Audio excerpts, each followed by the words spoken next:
Hey everyone, it's Caitlin, your geeky girlfriend, and if you are new here, welcome back to my channel. If you are watching this video, that means that you probably saw the title and are interested in this video, so thank you so much. And before we get into this video, make sure you go check out all of my other book review videos. There have been a lot dropping over the past several weeks because I've been trying to get through this stack of library books. So like I said, if you're here watching because you like book reviews, then make sure you go check out all of my other recent book reviews. If you are stumbling upon this because you just are interested in my review of today's book, then even better, make sure you go ahead and like this video and hit that red button to subscribe to my channel. And then you can hit that bell to get notified about all of my latest videos and when I drop new videos. Just a little preview as to what is coming. Obviously, we have more book reviews coming. I'm dropping 1 to 2 book reviews every week, but today we are going to have a special craft edition dropping and some other like different stuff like that. So let's get into today's review. The Housemaid is watching. This is the third installment of the Housemaid series written by Frieda McFadden. So this is actually my 4th book by Frieda this year. And this is the last one in this series, or at least the last that we know of. This book does end with the possibility of maybe a spinoff series or some sort of like novella or something coming later on. But this is a pretty new release, and I was able to snag it from the library. And my library has what they call like the quick picks, which is like the book talk stuff. But this book was written this year, so this is very new, and it was just released. And apparently the book, her book, The Boyfriend, is also a very new release for her. So anyway, this is the newest one. This is the last one. I have reviewed the other 2 books here on my channel, so make sure you go check those out, especially if you are interested in this one. I feel like you do need to read the other 2 before you can read this one, and I do think that you need to read them in order. So the series starts with The Housemaid, which is the blue cover one, which honestly isn't even on the back here. I thought it was going to be, but it is the blue one. The red one, which is The Housemaid's Secret, is the second one in the series, and then this is the third one. So this is the finale to Millie's story, and this is truly a series, so it does follow Millie Calloway through the entire series. Book number 1, she starts off as the housemaid. She's hired to clean houses. The second one, she is continuing that, but now she has like a little bit more of a past, and she's trying to like get her life in order. She's trying to kind of put her past behind her. And then in this one, in the finale, we see Millie become a mother and take on suburban life and try to adjust and cope with everything that means, including nosy neighbors and the drama that typically ensues. So if you like suburban dramas, if you like books set in like a little suburban cul-de-sac, like this has all of that. It also has the gossipy rag of like, you know, Millie trying to figure out what the truth is and all of that. So it's got all of that, but it also has a little bit of thrill as well. So this entire series is considered a psychological thriller series, but I will say it is way less psychological than her book, The Teacher. So if you want a very psychological thriller, I recommend The Teacher by Frieda McFadden, which I have done a gushing and raving review on in Goodreads and here in my YouTube channel. But these are like mild thriller books. So this one especially has the lowest amount of gore, the lowest amount of blood, and like really the lowest level of suspense. This one is more just like, you're just kind of questioning what's really happening. So you're kind of trying to figure out what's going on, just like Millie's trying to figure out what's going on. So I guess this one is a little bit more psychological than maybe the other 2 previously, but it didn't have, like, I was able to conjure up theories of what was happening, if that makes sense. And the reason why I say you should read them in order and that you should read them you have to read the first two before you can read it is because some of the characters from book 1 are in this book 3, and then some of the there are 2 characters who go throughout the entire series. So Millie is one of them, the whole series. She is the female lead in the whole series. But then there's another character who follows her from book 1 into book 2 and then in book 3. But then there's another set of characters who comes back in this one that we haven't seen since the first one. So if nothing else, definitely read the first one and then the last one, and you can kind of fill in the pieces. Frieda McFadden does a good job of summarizing what happened in the previous books, but you do lose some of the details, obviously. I will say this book was not what I was expecting after reading the second one. I did just read the second one a couple weeks ago, because, you know, it's October and I'm trying to read all the thriller things. And this one was not really what I was expecting. I was expecting... I don't know. I just wasn't expecting the suburban setting. I was expecting like another character from the second one to kind of carry over into the third one. And there were a couple of characters in the second one that I was kind of thinking would show back up, and they didn't.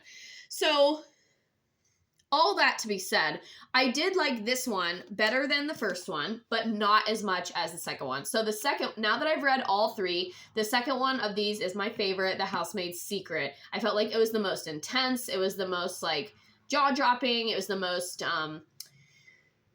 like kept me guessing the most. This one, I was a little bit disappointed in the climax, in the climactic reveal. I like wanted the villains in this story to be worse than they were. So the villains ended up being pretty mild, compared to a couple of the others, like compared to some of the storylines and some of the things that happened in the first 2. And then the big reveal that's at the very end was also kind of shocking, but I also kind of saw it coming, if that makes sense. So yeah. So the second one is my favorite, but I think the order of these, now that I've read all 3, would probably be A Housemaid's Secret at number 1, Housemaid is Watching at number 2, and then the first one is actually my least favorite. So this one fell squarely in between like a 3 and a 4. On Storygraph, I gave it a 3.75 because I felt like I think I rated the first one a 3.5 on Storygraph, and I know for a fact that I rated the second one a 4 across both platforms, Storygraph and Goodreads. So I gave this one like a 3.5, but on Goodreads, this one is also only rated a 3 because it just was not good enough for that 4-star rating on Goodreads. But yeah, so that's the end of that series. Now, the question is, will I read more Frieda McFadden? I would say absolutely. I feel like her books are very solid. I really like her writing style, and I really, really like Millie as a character, and I have liked watching her develop over the course of this series. Something just fell. I don't know what it was. So I really, really liked Millie as a character, and there are other characters in all 3 of the books that stand out like individually as good characters. And I felt the same way about the teacher, and I really like the writing style. I think the character development is interesting, and I just feel like if you are looking for psychological thrillers, low spice overall, this series has really low spice, and even the teacher was also a low level of spice. Everything was pretty much closed door. And the housemaid was closed door. The Housemaid's Secret had like no spice, or it only had like one even spoken instance of it. And this one had none. So the spice levels are very low. So these are not smutty, like spicy reads. These are truly thrillers. And what I like about this series especially is the language is very mild. And that's consistent across the teacher as well. You know, I know we're all adults and these are adult books. However, I just feel like explicit language does not, like, other words can be used to convey the same message, and Frieda McFadden's books overall are pretty clean. I think this one only had a couple of F words, maybe, if that, and otherwise very, you know, very mild language. And I've talked about language in my book reviews before, so if you're not new to the channel, you know that, like, when I review movies, it's the same way. Like, I just feel like expletives do not, like, using a lot of expletives do not make you a great writer. They don't make you a great screenplay writer.